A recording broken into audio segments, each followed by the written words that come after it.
बिस्मिल्लाहिर्रहमानिर्रहीम। अस्सलामुअलैकुम दोस्तों। बगदाद में एक नौजवान था जो बहुत खूबसूरत था और उसका काम नाल साजी था। नाल वो चीज होती है जो घोड़े के पाँव में लगाया जाता है। वो नाल बनाता भी था और घोड़े के पाँव पर चढ़ाता भी था। नाल बनाते वक्त तपती भट्टी में सोलों के अंदर नाल को रखता और फिर आग में उसे किसी औजार के साथ नहीं पकड़ता बल्कि आग में हाथ डाल के उस तपते हुए सोले जैसे नाल को निकाल लेता और अपनी मर्जी के मुताबिक उसकी शकल को तजवीज करता। लोग उसे देखकर उसको दीवाना कहते और हैरान भी होते कि उसके ऊपर आग का कोई असर क्यों नहीं होता। एक मर्तबा उसके पास दूसरे शहर का आदमी आया। जब उसने माजरा देखा तो हैरानी से उस नौजवान से पूछा कि उसे गरम गरम लोहा पकड़ने से क्यों कुछ नहीं होता। उस नौजवान ने जवाब दिया, वो जल्दी में लोहे को उठा लेता है और अब उस पर ऐसी कैफियत दारी हो गई है कि उसका हाथ आग को बर्दाश्त कर लेता है और उसे किसी औजार की जरूरत नहीं पड़ती। उस आदमी ने कहा कि मैं इस बात को नहीं मानता, ये तो कोई और ही बात है। उसने नौजवान से कहा कि मुझे इसकी हकीकत बताओ। नौजवान ने बताया कि बगदाद में निहायत हसीन और जमील लड़की रहती थी और उसके वालिदैन उम्रे के लिए गए और किसी हादसे का शिकार हो गए और वो दोनों मर गए और ये लड़की शहर में रहने लगी और वो लड़की पर्दे की पली हुई थी, घर के अंदर रहने वाली लड़की थी। अब उसको समझ नहीं आती थी कि वो जिंदगी कैसे गुजारे। आखिरकार निहायत गमजदा और परेशानी की हालत में वो बाहर सड़क पर निकल आई और उसने मेरे दरवाजे पर दस्तक दी और कहा, मुझे ठंडा पानी मिल सकता है? मैंने कहा हाँ और अंदर से पानी लाकर उस लड़की को दिया। उसने कहा, खुदा तुम्हारा भला करे। मैंने उससे पूछा, क्या तुमने कुछ खाया है? उसने जवाब दिया, मैंने कई दिनों से कुछ भी नहीं खाया। मैंने उस लड़की से अकेले इस तरह घूमने की वजह पूछी तो उस लड़की ने अपने ऊपर गुजरा हुआ सारा वाकया सुना दिया और कहा कि मुझे समझ नहीं आती कि मैं जिंदगी कैसे गुजारूं।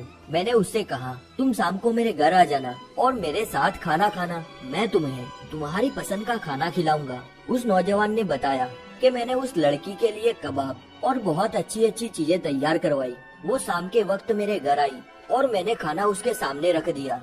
जब उस लड़की ने खाने के लिए हाथ बढ़ाया तो मैंने दरवाजे को कुंडी लगा दी और मेरी नीयत बदल गई, क्योंकि वो इंतहाई दर्जे का आसान मौका था जो मेरे पास था। जब मैंने दरवाजे को कुंडी चढ़ाई तो उस लड़की ने पलट कर देखा। उसने कहा, मैं बहुत मायूस, गरीब और जल्द ही इस दुनिया से गुजर जाने वाली हूँ। उसने मजीद कहा, ए मेरे प्यारे भाई, तू मुझे खुदा के नाम पर छोड़ दे। वो नौजवान कहने लगा, मेरे सर पर बुराई का भूत सवार था। मैंने उससे कहा, ऐसा मौका मुझे दोबारा नहीं मिल सकता, मैं तुम्हें नहीं छोड़ सकता। उस लड़की ने मुझसे कहा कि मैं खुदा और उसके रसूल के नाम पर दरख्वास्त करती हूँ, मेरे पास सिवाय मेरी इज्जत के कुछ भी नहीं और ऐसा ना हो कि मेरी इज्जत पामाल हो जाए और मेरे पास कुछ भी ना बचे और फिर उस हालत में जिंदा भी रहूं तो मुर्दों की तरह हो जाऊंगी। उस नौजवान ने बताया कि लड़की की ये बात सुनकर मुझ पर खुदा का खौफ तारी हो गया। मैंने दरवाजे की कुंडी खोली और दस्त बस्ता उसके सामने खड़ा हो गया और कहा, मुझे माफ कर देना। मेरे ऊपर एक अजीब कैफियत तारी हो गई थी, लेकिन अब वो दूर हो गई है। तुम शौक से खाना खाओ और आज से तुम मेरी बहन हो। ये सुनकर उस लड़की ने कहा, ए अल्लाह, मेरे इस भाई पर दोजख की आग हराम कर दे।